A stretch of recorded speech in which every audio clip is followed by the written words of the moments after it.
ಅಲ್ಲ ಸರ್, ನೀವು ಸೀದಾ ಯಾವ ಏರಿಯಾದಿದ್ರು ಮೆಜೆಸ್ಟಿಕ್ ಬನ್ನಿ. ಮೆಜೆಸ್ಟಿಕ್ 44 ಪ್ಲಾಟ್ಫಾರ್ಮ್ 2 ಅಲ್ಲಿ ಹೋದ್ರೆ ಡೋಲಕ್ಪುರ್ಗೆ ಟಿಕೆಟ್ ಕೊಡ್ತಾರೆ. ಸೀದಾ ಅಲ್ಲಿಂದ ಡೋಲಕ್ಪುರ್ ಬನ್ನಿ. ಡೋಲಕ್ಪುರ್ ಬಂದು ಭೀಮ್ ಮನೆ ಅಂತ ಇಲ್ಲಿಂದ ಕೇಳಿ, ಛೋಟಾ ಭೀಮ್ ಮನಿ. ಅಲ್ಲಿ ರಾಜು ಅಂತ ಒಬ್ಬ ಇರ್ತಾನೆ, ಅವನ್ಗೆ ಎರಡೇ ಕೂದಲಿರುತ್ತೆ. ಅವನ ಹತ್ರ ಬಂದ್ರೆ ಅವ್ನು ಸೀದಾ ಛೋಟಾ ಭೀಮ್ ಮನೆ ಕರ್ಕೊಂಡ್ ಬಂದ್ಬಿಡ್ತಾನೆ. ಹೆಣ ಹಾಕ್ಬೇಕು ಸರ್, ಎಷ್ಟೊತ್ತು ವೆಯ್ಟ್ ಮಾಡೋದು ನಾವು. ಛೋಟಾ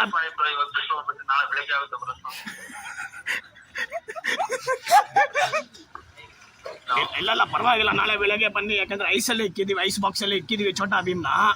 ಆದ್ರೆ ಇವಾಗ ನೀವು ಬರುವಾಗ ಒಂದ್ ಕೆಲಸ ಮಾಡಿ, 4 kg ಲಡ್ಡು ತಗೊಂಬನ್ನಿ. ಛೋಟಾ ಭೀಮ್ ತುಂಬಾ ಇಷ್ಟ. ಅವ ಹೆಣ ಎತ್ತರ ಮೇಲೆ ಹಾಕ್ಬಿಡೋಣ. ನೀವು ಒಂದ್ ಕೆಲಸ ಮಾಡಿ, ಸೀದಾ ಮೆಜೆಸ್ಟಿಕ್ ಹೋದ್ರೆ 4th ಪ್ಲಾಟ್ಫಾರ್ಮ್ ಅಲ್ಲಿ ಹತ್ತಿದ್ರೆ 498 ಬಸ್ ನಂಬರ್ ಡೋಲಕ್ಪುರ್ ಅಂತ ಕೇಳಿಸುತ್ತೆ. ಡೋಲಕ್ಪುರ್ ಗೊತ್ತದ ನಿಮ್ಗೆ? ಡೋಲಕ್ಪುರ್ಗೆ ಬಂದ್ಬಿಟ್ಟು ನೀವು ರಾಜು ಅಂತ ಇರ್ತಾನೆ, ಇಲ್ಲ ಅಂದ್ರೆ ಜಗ್ಗು ಅವನ ಮೀಟ್ ಮಾಡಿದ್ರೆ ಅವನೇ ಗೊತ್ತಾಯ್ತಲ್ಲ ಗುರು ಮಹೇಶ, ನೀನು ಅವ್ನು ಬಂದ್ಬಿಟ್ಟು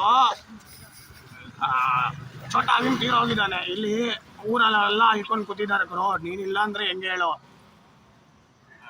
ದಯವಿಟ್ಟು ಬನ್ನಿ. ಬಂದ್ಬಿಡ್ತೀರಾ? ಸರಿ ಡೋಲಕ್ಪುರ್ ಏನು ಯಾವ ಊರು ಹೇಳಿ? ಡೋಲಕ್ಪುರ್. Very good. ಸರಿ ಜಲ್ದಿ ಬನ್ನಿ ಬೇಗ. ನಾನು ಬೆಳಗ್ಗೆ ಫೋನ್ ಮಾಡ್ತೀನಿ ನಿಮ್ಗೆ. ಯಾಕಂದ್ರೆ ಐಸಲ್ಲಿ ಅಷ್ಟೊತ್ತು ಇರೋಕ್ಕಾಗಲ್ಲ. ಡೋಲಕ್ಪುರ್ ಛೋಟಾ ಭೀಮ್ ಅಂದ್ರೆ ಊರಿಗೆ ಗೊತ್ತು, ಇಡೀ ಊರಿಗೆ ಗೊತ್ತು ಗುರು.